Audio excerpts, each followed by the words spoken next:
I'm working with a 50-watt CO2 laser cutter. This is a very common type that you can find for sale on eBay. Now, when you get it set up nice and good, you can usually cut through wood that's about 6 to 8 millimeters thick. Now, if you try to do any better by slowing the laser right down or by doing multiple passes, you generally just end up burning out the wood and you don't get to cut any deeper. But with a few alterations to the machine, and by using a technique where you can flip the wood about, you can cut up to 2 or 3 times as thick. Before you can do this method, you need to make a few easy modifications to your laser cutter. So what I've done is I've replaced the table, which was flimsy originally, with this 3mm thick aluminium plate. So everything sits flat and sturdy, there's no sort of bumping up and down. And I've also put this piece of acrylic screwed on, and I've cut out x equals 0 and y equals 0 lines.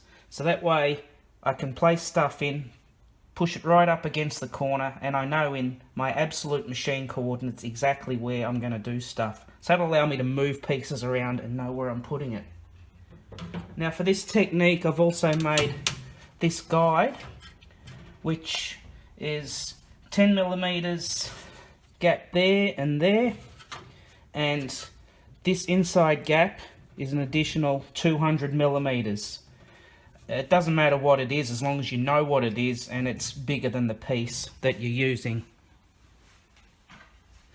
The intention is to put the wood up right up in this corner, cut out one side, and when that's done, flip it over and against this corner down the bottom, cut the underside, and it should work all the way through.